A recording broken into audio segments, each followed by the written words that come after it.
সচিবালয়ের ৭ নম্বর ভবনে মধ্যরাতে লাগা আগুনে সবচেয়ে বেশি ক্ষতি হয়েছে ৬ থেকে ৯ তলা পর্যন্ত। এতে বেশি ক্ষতিগ্রস্ত সড়ক পরিবহন ও সেতু মন্ত্রণালয়। পুড়ে গেছে গুরুত্বপূর্ণ নথিসহ প্রয়োজনীয় কাগজপত্র। সচিবালয়ের এই ৭ নম্বর ভবনে রয়েছে যুব ও ক্রীড়া মন্ত্রণালয়, ডাক টেলিযোগাযোগ ও তথ্য প্রযুক্তি মন্ত্রণালয়, স্থানীয় সরকার, পল্লী উন্নয়ন ও সমবায় মন্ত্রণালয়, শ্রম ও কর্মসংস্থান মন্ত্রণালয়, অর্থ মন্ত্রণালয়, সড়ক পরিবহন ও সেতু মন্ত্রণালয়ের বিভিন্ন বিভাগ। আগুনে স্থানীয় সরকার এবং ডাক টেলিযোগাযোগ ও তথ্য প্রযুক্তি মন্ত্রণালয়েও ক্ষতি অনেক বেশি হয়েছে বলে জানা গেছে। তবে অর্থ মন্ত্রণালয়ের কয়েকটি বিভাগ তৃতীয় তলায় থাকায় ক্ষয়ক্ষতি কিছুটা কম বলছেন উদ্ধারকর্মীরা। আগুনের ঘটনাটি নাশকতা কিনা তা নিয়েও প্রশ্ন উঠেছে কর্মকর্তা কর্মচারীদের মধ্যে।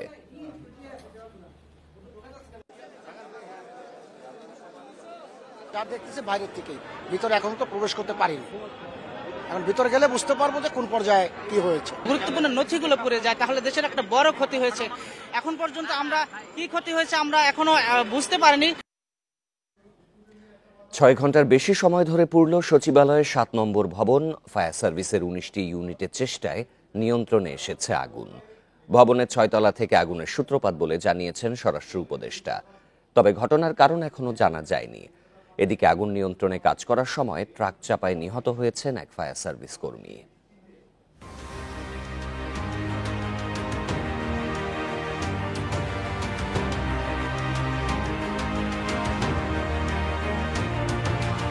বৃহস্পতিবার মধ্যরাত পুড়ছে সচিবালয়ের ৭ নম্বর ভবন। রাত ১:৫২ আগুন লাগার খবর আসে ফায়ার সার্ভিসের কন্ট্রোল রুমে। সূত্রপাত ৬ তলার একটি কক্ষে। ২ মিনিটের মধ্যে ঘটনাস্থলে পৌঁছে ফায়ার সার্ভিসের প্রথম ইউনিট। কিছুক্ষণের মধ্যে যোগ দেয় আরও ৭টি। ততক্ষণে নিয়ন্ত্রণের বাইরে ভবনের আগুন। পরে ফায়ার সার্ভিসের ইউনিট বেড়ে দাঁড়ায় ১৯-এ। সচিবালয়ের ৭ নম্বর ভবনে আছে যুব ও ক্রীড়া, ডাক টেলিযোগাযোগ ও তথ্য প্রযুক্তি মন্ত্রণালয়, স্থানীয় সরকার, পল্লী উন্নয়ন ও সমবায় মন্ত্রণালয়, এছাড়াও রয়েছে শ্রম ও কর্মসংস্থান, অর্থ মন্ত্রণালয় এবং সড়ক পরিবহন ও সেতু মন্ত্রণালয়ের বিভিন্ন বিভাগ। অনেক ফাইল আছে আমাদের মন্ত্রণালয় সংশ্লিষ্ট এবং সড়কের যে জিওবি প্রকল্প সময়ের ফাইল আছে, ওগুলা কি অবস্থা ভিতরে না গেলে বুঝতে পারবো না। আগুন লাগলে ধারণা করতেছি হয়তো পুড়ে গেছে আর কি। অফিসের ফাইল, ডকুমেন্টস, আপনার যত কম্পিউটার, বিভিন্ন ইলেকট্রনিক্স যে যন্ত্রগুলো, সবগুলোই একটা পুরো আশঙ্কা করতেছি আমরা। প্রথমে ভবনের পশ্চিম দিকে আগুন লাগলেও পরে আগুন দেখা যায় পূর্ব দিকে। এরপর আগুন লাগে ভবনের মধ্যভাগেও। পর্যায়ক্রমে এমন আগুন লাগার কারণ জানাতে পারেনি ফায়ার সার্ভিস।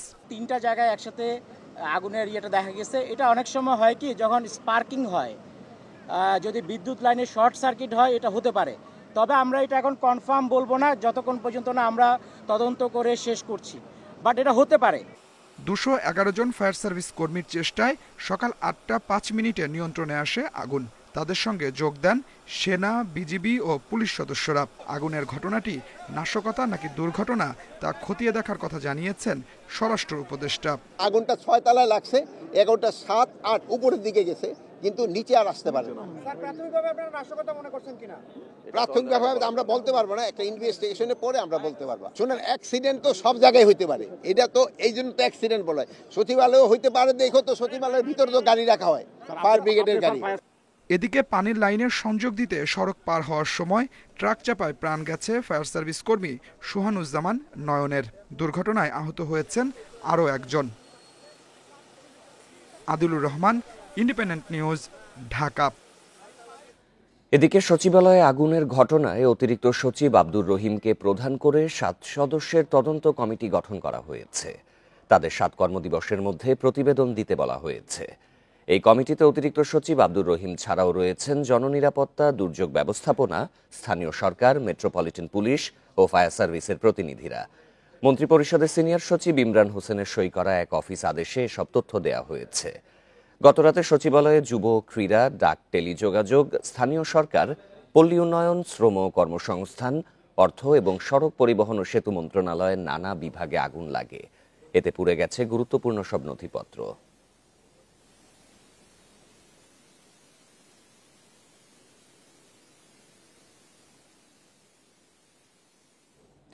এ নিয়ে আরো জানাতে সচিবালয় থেকে যোগ দিচ্ছেন সহকর্মী হাসিফ মাহমুদ শাহ।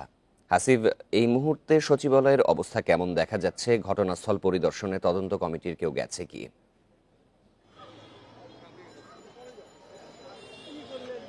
দেখেন, এই মুহূর্তে কিন্তু বেলা 4টা বাজে, সচিবালয় কিন্তু 5টার সময় শেষ হয়ে যায়।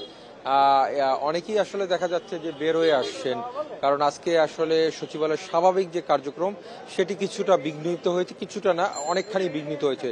আমাদের যারা পরিচিত জন, যারা সচিবালয় গণমাধ্যম কর্মীরা যেহেতু সকাল থেকে ঢুকতে পারেননি, সবাই এখনো বাহিরে অপেক্ষা করছে যে আসলে কি ধরনের তথ্য আসলে পাওয়া যায়, কেউ কথা বলে কিনা। সেজন্য ইতিমধ্যে আপনারা জেনেছেন যে 7 সদস্যের একটি কমিটি গঠন করা হয়েছে মন্ত্রিপরিষদ বিভাগ থেকে। এর বাইরেও শ্রম কর্মসংস্থান মন্ত্রণালয় থেকে 2টি কমিটি গঠন করা হয়েছে।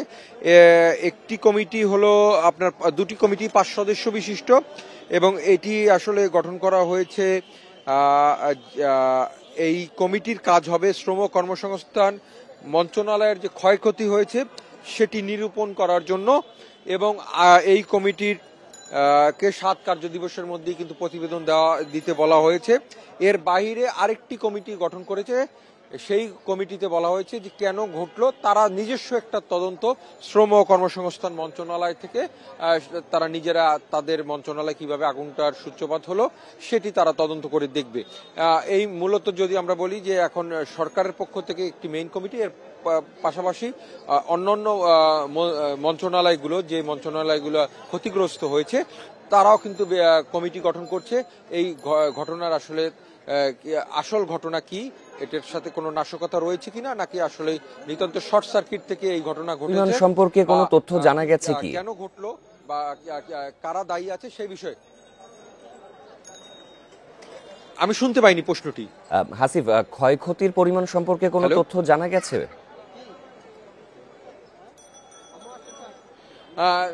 না, এই মুহূর্তে কিন্তু আমরা ক্ষয়ক্ষতির পরিমাণ সম্পর্কে জানি না, কারণ গণমাধ্যম কর্মীরা কিন্তু সচিবালয়ের ভিতরেই প্রবেশ করতে পারেনি। সেক্ষেত্রে তারা কিন্তু আসলে ভিতরের যে কি অবস্থা সেটি, তবে আমাদের ভিতরে যারা পরিচিত যারা সরকারি কর্মচারীরা গিয়েছেন তারা বিভিন্ন ধরনের ছবি পাঠিয়েছেন। সেখান থেকে আমরা দেখলাম যে কয়েকটি মন্ত্রণালয় একদম ভস্মীভূত হয়ে গেছে। সেক্ষেত্রে এটার ক্ষতির পরিমাণ কি এটি আসলে মন্ত্রণালয়গুলো নিজে এবং তদন্ত কমিটি যেটি গঠন করা হয়েছে তারা বলতে পারবে। কোনো কয়েকটি সড়ক মন্ত্রণালয়, স্থানীয় সরকার মন্ত্রণালয়, ডাক ও টেলিযোগাযোগ মন্ত্রণালয়, এই মন্ত্রণালয়গুলো বেশি ক্ষতিগ্রস্ত হয়েছে এবং দেখা গেছে এদের সবই পুড়ে গেছে। সেক্ষেত্রে এই যে নথিগুলো, সেই নথিগুলো কিন্তু মারাত্মকভাবে ক্ষতিগ্রস্ত হয়েছে। কিন্তু এই নথির মাধ্যমে হয়তোবা কিছু নথি ফিরিয়ে আনা সম্ভব হবে, কিন্তু সব নথি পাওয়া যাবে বলে সরকারি কর্মকর্তারা কিন্তু বলছেন না।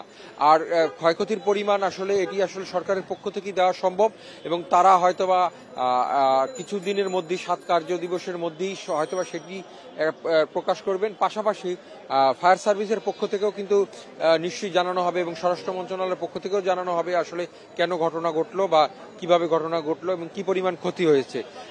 আশা করা যাচ্ছে যে যেহেতু কালকে এবং আজকের দিন শেষ হয়ে গেছে, শুক্র শনিবার বন্ধ আছে, এর মধ্যে হয়তো আইন শৃঙ্খলা রক্ষা বাহিনী এর ক্ষেত্রে একটা অগ্রগতি হয়তোবা কিছুটা অগ্রগতিতে নিয়ে যাবে, এবং এর মধ্যে রবিবার নাগাদ হয়তোবা এর কিছুটা আপডেট পাওয়া যাবে যে আসলে কিভাবে কি ঘটনা ঘটলো। এই ছিল আমার কাছে সবশেষ। সচিবালয় অগ্নিকাণ্ডের বিষয়ে জানাচ্ছিলেন সহকর্মী হাসিফ মাহমুদ শাহ। নিছক শর্ট সার্কিট নাকি নাশকতা, সচিবালয়ের আগুন কিভাবে লাগলো, এখন সেই প্রশ্নের উত্তর জানার অপেক্ষা। 7 নম্বর ভবনের পূর্ব পাশে নিয়ন্ত্রণের চেষ্টার সময়ে আগুন লাগে পশ্চিম ও মধ্যভাগে। এতে বিশেষজ্ঞরা বলছেন আগুন ছড়িয়ে পড়ার স্বাভাবিক প্রক্রিয়া এটি নয়, তাই এটি নাশকতা কিনা সেই সন্দেহ জানিয়েছেন তারা। সচিবালয় 7 নম্বর ভবনে আগুন লাগে রাত 1:52। সে খবর সামনে আসে রাত 2:08। ঘটনাস্থলে এসে 6 তলার পূব দিকে আগুন নিয়ন্ত্রণে কাজ শুরু করে ফায়ার সার্ভিস। এর কিছুক্ষণ পরই আগুনের দেখা মেলে পশ্চিমের 8 ও 9 তলাতে। সে আগুনে প্রায় পুড়ে গেছে ডাক, টেলিযোগাযোগ ও তথ্য প্রযুক্তি মন্ত্রণালয় ছাড়াও 7 থেকে 9 তলার প্রায় সব কয়টি মন্ত্রণালয় বিভাগের কক্ষ।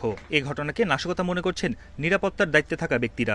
না, শর্ট সার্কিট এটা করে না, এটা কোনো পরিকল্পনা আছে। যেখানে যেখানে গেছে সব জায়গায় পুড়ে গেছে। আমরা সব তো এখনো আইডেন্টিফাই করতে পারি নাই, আমরা করব। প্রাথমিকভাবে শর্ট সার্কিট থেকে এর সূত্রপাত বলে জানাচ্ছে ফায়ার সার্ভিস। তবে বিশেষজ্ঞরা বলছেন আগুন ছড়িয়ে পড়ার ধরন শর্ট সার্কিটের নয়, পেছনে থাকতে পারে অন্য কোনো ঘটনা। একটা ইম্পর্টেন্ট জায়গায় যে 3টা জায়গায় একত্রে আগুন এটা কিন্তু it indicates something, it gives you the clues something. 3 জায়গায় একত্রে আগুন লেগেছে, that indicates the arson fire or the incendiary fire or the intentional fire. তবে প্রায় 6 ঘন্টা ধরে জ্বলা এই আগুন কিভাবে কি কারণে লাগলো তা জানতে এখন ঘটনা তদন্ত শেষের অপেক্ষা। বন ইবনে কামাল, ইন্ডিপেন্ডেন্ট নিউজ, ঢাকা।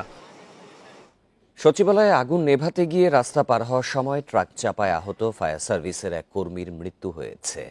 এই ঘটনায় আহত হয়েছেন আরও একজন। সকালে সচিবালয়ে সংবাদ সম্মেলনে এই তথ্য জানান ফায়ার সার্ভিসের মহাপরিচালক ব্রিগেডিয়ার জেনারেল মোহাম্মদ জাহেদ কামাল। তিনি জানান নিহত ফায়ার সার্ভিসের কর্মীর নাম সোহানুজ্জামান নয়ন। ভোরে পানির পাইপ কাঁধে নিয়ে রাস্তা পার হচ্ছিলেন তিনি। হঠাৎ একটি দ্রুতগামী ট্রাক তাকে ধাক্কা দিলে তিনি রাস্তায় পড়ে যান। পরে আহত অবস্থায় তাকে উদ্ধার করে ঢাকা মেডিকেলে নেওয়া হলে মৃত ঘোষণা করেন চিকিৎসক। নিহত নয়ন 2022 সালে চাকরিতে যোগ দেন। তার বাড়ি রংপুরে। এদিকে এ ঘটনায় আহত হাবিবুর রহমানও ফায়ার সার্ভিসের কর্মী। এই ঘটনায় ট্রাক চালককে এরই মধ্যে আটক করা হয়েছে।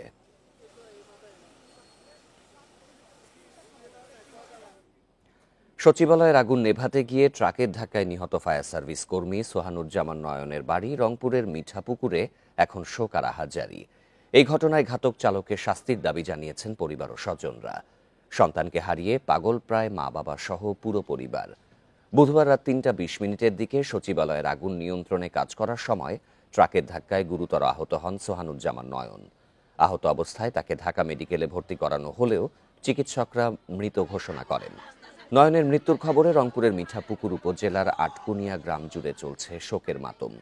পরিবার ও স্বজনদের দাবি, আগুন নেভানোর সময় পুরো এলাকাটি ঘিরে রাখা হলে এমন নির্মম ঘটনা ঘটত না। এ সময় ঘাতক চালকের শাস্তির দাবিও জানান তারা।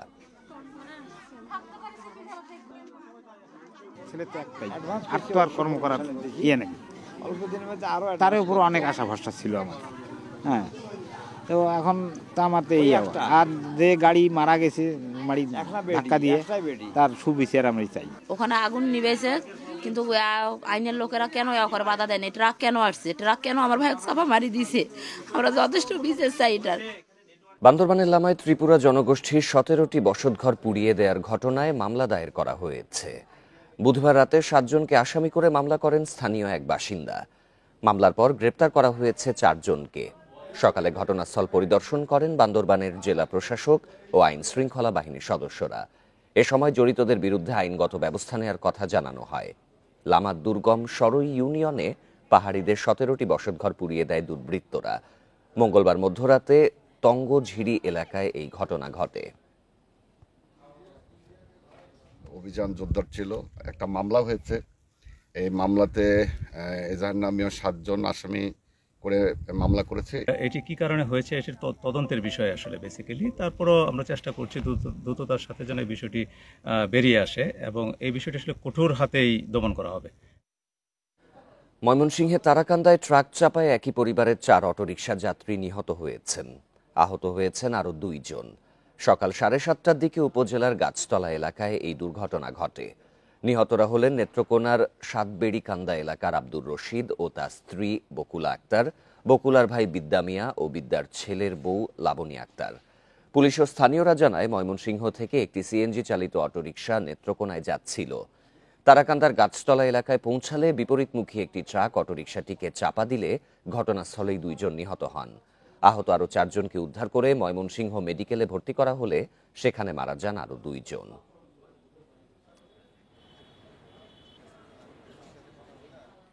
বিগত সরকার দেশকে না সাজিয়ে নিজেদেরকে সাজিয়েছে বলে মন্তব্য করেছেন জামায়াতের আমির শফিকুর রহমান। সকালে খুলনার পাইকগাছায় এক পথসভায় তিনি কথা বলেন। জামায়াতের আমির বলেন, বাংলাদেশ সাম্প্রদায়িক সম্প্রীতির দেশ। এমন একটি দেশকে আওয়ামী লীগ সরকার 15.5 বছর শাসন করেছে। তারা মনের মতো করে দেশকে সাজাতে পারেনি, দেশকে সাজিয়েছে নিজেদের মতো করে। এ সময় শেখ হাসিনা সমালোচনা করে তিনি আরও বলেন, সাবেক প্রধানমন্ত্রী দাসত্বের শৃঙ্খলে জনগণকে বন্দী করতে চেয়েছিলেন, তবে ছাত্র জনতা সেই শৃঙ্খল ভেঙে ফেলেছে। এক রূপপুর প্রকল্প থেকে তারা 57,000 কোটি টাকা চুরি করেছে। এই ধরনের টাকাগুলো অনাবিল বের হয়ে গেছে দেশের মুখ থেকে। অন্তর্বর্তী সরকারের সময় প্রথমবারের মতো ভারত থেকে আমদানি করা চালের বড় চালান পৌঁছেছে চট্টগ্রাম বন্দরে। সকাল 7টার দিকে বন্দরের 11 নম্বর জেটিতে ভেড়ানো হয় চালবাহী জাহাজ এমভি তানিস ড্রিম। প্রথম ধাপে 24,500 টন চাল আসলেও দ্রুত পৌঁছাবে আরও 27,500 টন। এতে চালের বাজারে দাম কমার প্রভাব পড়ার আশা খাদ্য মন্ত্রণালয়ের। চলতি অর্থ বছরে 6 লাখ মেট্রিক টন চাল আমদানির অনুমোদন দিয়েছে সরকার, যা ধাপে ধাপে আমদানি করা হবে। ইতোমধ্যে এই বিষয়ে আন্তর্জাতিক দরপত্রের মাধ্যমে চাল সংগ্রহ শুরু করেছে খাদ্য মন্ত্রণালয়।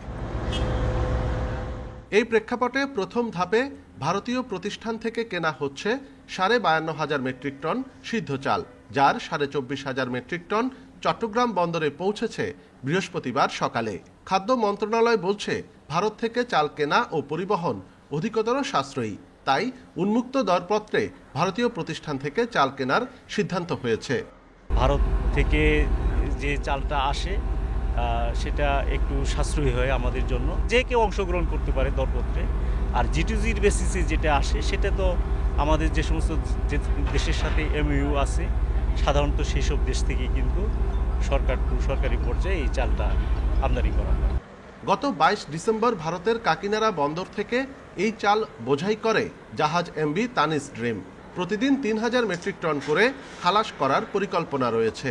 সেক্ষেত্রে এই ধাপে চাল খালাসের সময় লাগতে পারে অন্তত 8 থেকে 10 দিন। এই জাহাজটা আছে ইন্ডিয়ার কাকিনাড়া থেকে এবং এখানে 24,690 টন আছে। তো আমরা যেহেতু একটাই জাহাজের ক্রেন যদি একটা বা দুইটা কাজ ঠিক মতো করতে না পারে তাহলে একটু দীর্ঘতিতে হবে, হয়তো 10 দিনও লাগতে পারে। আগামী 10 থেকে 12 দিনের মধ্যে এই লটের বাকি চালও নিয়ে আসা হবে। আন্তর্জাতিক দরপত্রের মাধ্যমে কেনা চালের 52,000 মেট্রিক টনের মধ্যে প্রথম ধাপে এসেছে প্রায় 24,900 মেট্রিক টন। খাদ্য মন্ত্রণালয় বলছে, বাজারে চালের যে ঊর্ধ্বগতি, এই চাল আসার কারণে তাতে একটি ইতিবাচক প্রভাব পড়বে। অনুপম শীল, ইন্ডিপেন্ডেন্ট নিউজ, চট্টগ্রাম। দেশের অন্যতম বড় আড়ত নওগাঁতে চালের দাম কেজিতে বেড়েছে 3 থেকে 5 টাকা পর্যন্ত। ভরা মৌসুমে দাম বৃদ্ধিতে ক্ষোভ জানিয়েছেন সাধারণ মানুষ। চালের দাম বৃদ্ধির যৌক্তিক কোনো কারণ নেই, একটি চক্র বাজার অস্থিতিশীল করছে বলে অভিযোগ ক্ষুদ্র ব্যবসায়ীদের। চালকল মালিকদের দাবি, বন্যার কারণে এবার ধানের উৎপাদন কম হওয়ায় বেড়েছে চালের দাম। এর প্রেক্ষিতে জেলার রাইস মিলগুলোতে মজুদ বিরোধী অভিযান চালানোর ঘোষণা দিয়েছেন জেলা প্রশাসক। চালের দাম বাড়ার কারণ হচ্ছে কৃষক পর্যায়ে সব জিনিসের দাম বেশি, মানে সার, ফসফেট, ওষুধ, বড়ি এগুলো দ্বিগুণ দাম হয়ে গেছে, কিন্তু সেই অনুযায়ী জিনিসের দাম বাড়েনি। নওগাঁ জেলায় খবর পেয়েছি যে কি একটা চক্র চালকে ইলিগাল ভাবে মজুত করে দামটা একটু অস্থির করার চেষ্টা করছে। সে কারণে আমরা আজকে থেকেই সকল চাল কল মিলে যেটা আমাদের সাসপেক্টেড এবং আমরা অভিযানে পাবো, সেগুলোতে আমরা অভিযান চালাচ্ছি। কুমিল্লায় মুক্তিযোদ্ধা আব্দুল হাই কানুর হেনস্তার ঘটনায় সারা দেশে চলছে আলোচনা সমালোচনা। আইন নিজের হাতে তুলে মুক্তিযোদ্ধাকে হেনস্তার ঘটনায় নিন্দা ও প্রতিবাদ যেমন চলছে, তেমনি রাজনৈতিক ক্ষমতা ও মুক্তিযোদ্ধা খেতাব ব্যবহার করে আধিপত্য বিস্তার এবং হত্যা মামলা সহ একাধিক ঘটনায় হচ্ছে সমালোচনা। আওয়ামী লীগ সরকার পতনের পর সম্প্রতি এলাকায় ফেরেন পালিয়ে থাকা মুক্তিযোদ্ধা আব্দুল হাই কানু। এরপরে লাঞ্ছনার শিকার হন তিনি। কেন্দ্রীয় কৃষক লীগের সদস্য, জেলা কৃষক লীগের সহসভাপতি এবং সাবেক এমপি বাহারের কাছের লোক হিসেবে পরিচিত মুক্তিযোদ্ধা আব্দুল হাই এলাকায় আধিপত্য বিস্তারে প্রতিপক্ষকে দমনপীড়ন, এমনকি নিজ দলের নেতাকর্মীদেরও নির্যাতনের শিকার হতে হয়েছে তার কাছে। শুধু তাই নয়, মুক্তিযোদ্ধা হয়ে অপর মুক্তিযোদ্ধাকে হেনস্তারও অভিযোগ আছে তার বিরুদ্ধে। একজন মুক্তিযোদ্ধা হই যদি আরেকজন মুক্তিযোদ্ধার উপরে এভাবে অত্যাচার সে করতে পারে, তো এটার কি বিচার হবে না? রানা হত্যার এই মেইন হত্যা এরা বাবুত এদেশের মাদক সংঘাত ছিল এরা বাবুত। আওয়ামী শাসনামলেই যুবলীগ কর্মী রানা হত্যা মামলার আসামি হয়ে আব্দুল হাই আসেন আলোচনায়। বর্তমানে হামলা, মারধর ও ডিজিটাল আইন সহ 4টি মামলার আসামি তিনি। এছাড়া মানুষকে চাকরিচ্যুত, এলাকা ছাড়া করা এবং চাঁদাবাজি সহ রয়েছে অসংখ্য অভিযোগ তার ও তার ছেলের বিরুদ্ধে।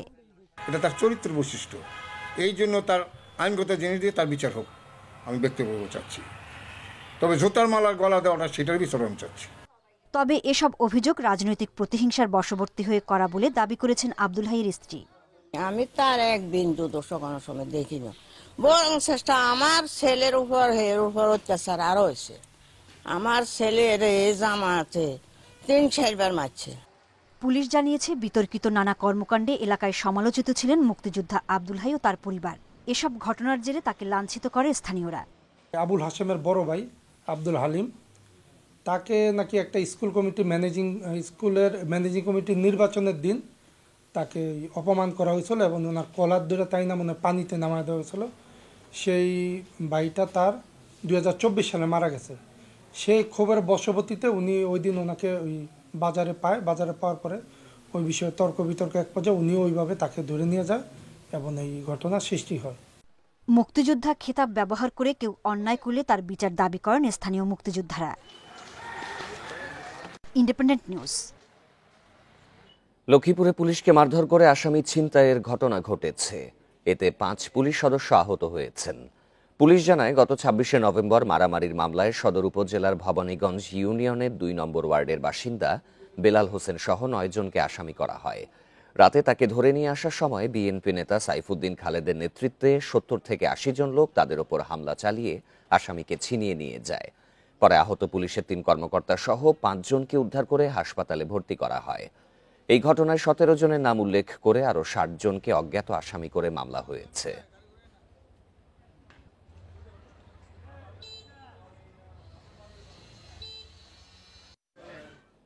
জাহাঙ্গীরনগর বিশ্ববিদ্যালয়ে ভর্তি পরীক্ষায় ভিসি কোটা বাতিল সহ 4 দফা দাবিতে মানববন্ধন করেছে শিক্ষার্থীরা। সকালে বিশ্ববিদ্যালয়ের নতুন রেজিস্ট্রার ভবনের সামনে গণ অভ্যুত্থান রক্ষা আন্দোলনের ব্যানারে এই মানববন্ধন করেন তারা। মানববন্ধনে শিক্ষার্থীরা জানান আসন্ন ভর্তি পরীক্ষার আগেই ভিসি কোটা বাতিল, পোষ্য কোটা যৌক্তিক সংস্কার সহ 4 দফা দাবি তাদের। বিশ্ববিদ্যালয় কর্তৃপক্ষ ভর্তি পরীক্ষার আগে যৌক্তিক এই 4 দফা দাবি মেনে না নিলে প্রশাসনিক ভবন অবরোধ সহ কঠোর আন্দোলনের হুঁশিয়ারি দিয়েছেন তারা।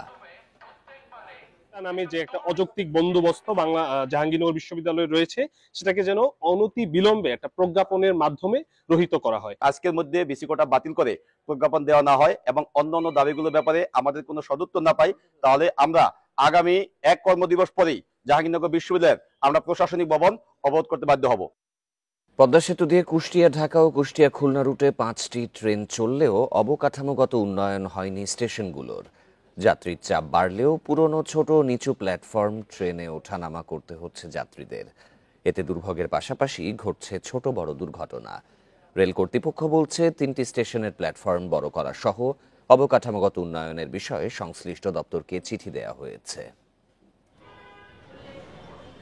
2023 সালের 2 নভেম্বর পদ্মা সেতুর উপর দিয়ে কুষ্টিয়ার সাথে ঢাকার প্রথম ট্রেন চলাচল শুরু হয়। এ রুটে Sundarban express, Benapole express, Tungipara, Nakshi Kantha, Madhumati express ট্রেনে প্রতিদিন হাজার হাজার যাত্রী ভ্রমণ করছে। কম সময়ে যাতায়াত সহজ হলেও অবকাঠামোগত উন্নয়ন হয়নি কুষ্টিয়ার কোট, খোকসা, কুমারখালী স্টেশনের। ট্রেনের তুলনায় স্টেশন ছোট হওয়ায় বগি থেকে যাচ্ছে প্ল্যাটফর্মের বাইরে। এতে যাত্রীদের ট্রেনে ওঠা ও নামায় পোহাতে হচ্ছে দুর্ভোগ। প্ল্যাটফর্ম থেকে ট্রেনের যে বগি, সে বগিটার ডিস্টেন্স বেশ খানিকটা প্রায় 4-5টা বগি প্ল্যাটফর্ম থেকে বাইরে চলে যায়। তো এই বগিগুলোতে আবার যাত্রীরা ওঠানামা করতে অসুবিধা হয়। আমরা লাগেজ নিয়ে অনেক উঁচুতে থাকে, মেয়েদের উঠতে অসুবিধা হয়, মুরব্বীদের উঠতে অসুবিধা হয়, পড়েও যাচ্ছে। আর প্ল্যাটফর্মটা ছোট হওয়ার কারণে পুরোটা ট্রেনটাও থামছে না। যাত্রীরা বলছেন প্ল্যাটফর্ম নিচু হওয়ায় অনেক সময় উঠতে ও নামতে গিয়ে ঘটছে ছোট বড় দুর্ঘটনা। প্ল্যাটফর্ম আর ট্রেনের দরজা যদি একটু সমানভাবে হয় তাহলে সবার জন্য সহজ হয় আর কি। যাত্রীদের দুর্ভোগের কথা স্বীকার করে স্টেশন কর্তৃপক্ষ বলছে অবকাঠামোগত উন্নয়নের বিষয়ে সংশ্লিষ্ট দপ্তরকে জানানো হয়েছে। প্ল্যাটফর্ম উঁচু করাটা খুব জরুরি, তো আর প্ল্যাটফর্ম হচ্ছে দীর্ঘায়িত করাও জরুরি, কারণ ট্রেনগুলো এত বড় প্ল্যাটফর্ম আর কি পায় না, যাত্রীদের উঠতে অনেক কষ্ট হয়, নামতে কষ্ট হয়, অনেক সময় অ্যাক্সিডেন্ট হয়। এটা আমরাও অবগত আছি, প্লাস সাধারণ যারা যাত্রী তারা অনেক কমপ্লেন করছে, ট্রেনের স্টপেজ বাড়ানোর জন্য বলছে। সব কিছু মিলাই আমরা স্যারদের অবগত করছি। কুষ্টিয়ার কোট, খোকসা, কুমারখালী স্টেশন দিয়ে গড়ে প্রতিদিন 5000 যাত্রী যাতায়াত করে। Independent news. আশুলিয়ায় পুরাতন ব্যাটারি পুড়িয়ে সীসা তৈরির কারখানায় অভিযান চালিয়েছে পরিবেশ অধিদপ্তর। এ সময় পরিবেশ দূষণের দায়ে ওই কারখানাটি বন্ধ করে দিয়ে মেশিনপত্র জব্দ করা হয়েছে। দুপুরে আশুলিয়ার কুরগাঁও পুরাতন পাড়া এলাকায় এই অভিযানে গিয়ে পরিবেশ অধিদপ্তরের নির্বাহী ম্যাজিস্ট্রেট আব্দুল মামুন জানান, কারখানাটিতে পুরাতন ব্যাটারি পুড়িয়ে সীসা তৈরি করা হয়। অভিযোগের সত্যতা খুঁজতে অভিযান চালানো হয়। এ সময় অবৈধ কারখানাটির মাধ্যমে পরিবেশ ক্ষতির প্রমাণ পাওয়ায় তা বন্ধ করে দেয়া হয়েছে। পাশাপাশি জব্দ করা হয়েছে মেশিনপত্র। এ সময় এক শ্রমিককে আটক করা হয়েছে।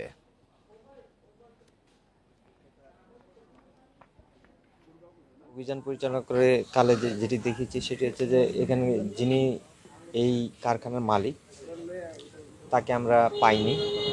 তিনি সম্ভবত কোনো না কোনোভাবে জেনে গিয়েছেন অভিযান বিষয়ে, তাকে পলাতক অবস্থা পেয়েছি। তবে একজন লেবার কাজ করছে, তাকে আমরা আটক করেছি।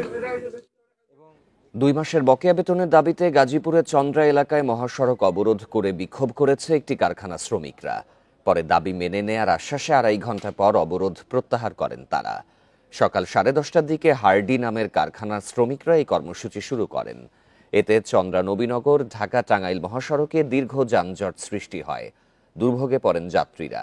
একই দাবিতে গত মঙ্গলবার সন্ধ্যায় ওই কারখানা শ্রমিকরা সড়ক অবরোধ করেন।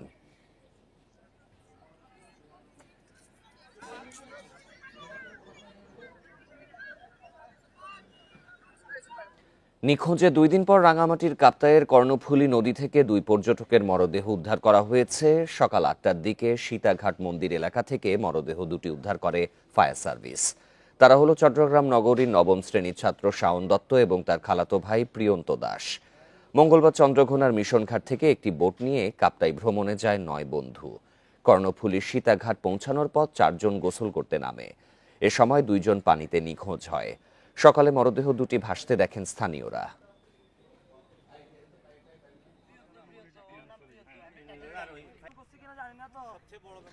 মেহেরপুরে পরিত্যক্ত অবস্থায় 2টি ককটেল উদ্ধার করেছে পুলিশ। সকালে গাংনী উপজেলার তেঁতুল বাড়িয়ার একটি মুদি দোকানের সামনে থেকে ককটেলটি উদ্ধার করা হয়। পুলিশ জানায়, দোকানের শাটারে নেটের ব্যাগে ঝোলানো বোমা সদৃশ্য বস্তু দেখতে পান স্থানীয়রা। এতে এলাকাবাসীর মাঝে আতঙ্ক ছড়িয়ে পড়ে। পরে খবর পেয়ে ঘটনাস্থল থেকে বোমা সদৃশ বস্তু দুটি উদ্ধার করে থানায় আনা হয়। ঊর্ধ্বতন কর্তৃপক্ষের সাথে কথা বলে বোমা সদৃশ বস্তুটি পানি ভর্তি বালতিতে রাখা হয়েছে। ঝালকাঠি রাজাপুরে দিনমজুর বৃদ্ধ বাবুল মৃধার বসতঘর ভাঙচুর, মালামাল লুটপাট, অগ্নিসংযোগ ও হামলার ঘটনায় দোষীদের গ্রেপ্তারের দাবিতে মানববন্ধন ও বিক্ষোভ করেছে এলাকাবাসী। বেলা 11টার দিকে বরিশাল পিরোজপুর মহাসড়কে নারিকেলবাড়িয়া ক্লাব এলাকায় ঘণ্টাব্যাপী এই কর্মসূচি পালন করা হয়। এ ঘটনায় মামলা হলেও এখনো পর্যন্ত কোনো আসামি গ্রেপ্তার হননি। আসামিরা প্রকাশ্যে ঘুরে বেড়ালেও মামলা তুলে নিতে বাদীকে হুমকি দেয়া হচ্ছে বলে অভিযোগ করেন অংশগ্রহণকারীরা।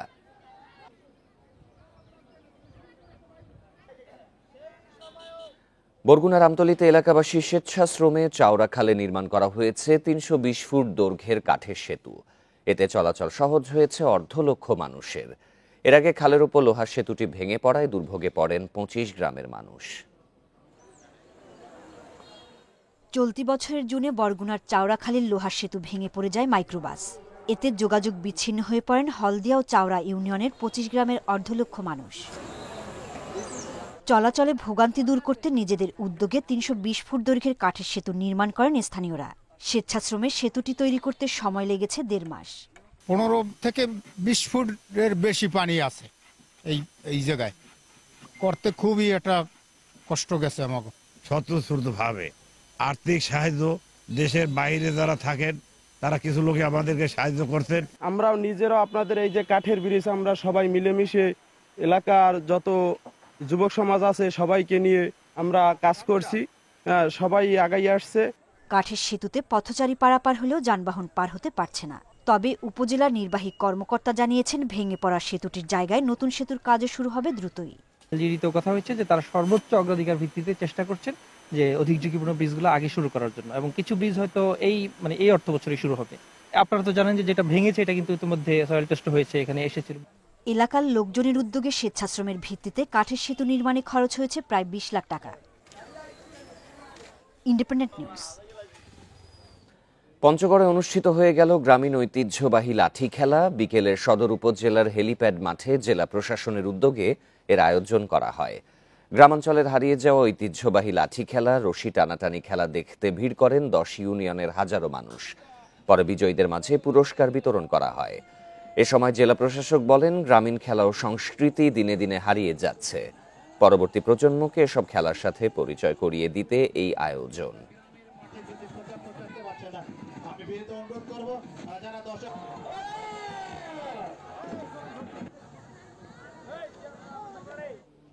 এই ছিল সমগ্র বাংলাদেশে। আরো বিস্তারিত জানতে চোখ রাখুন ফেসবুক, ইউটিউব এবং এক্সে।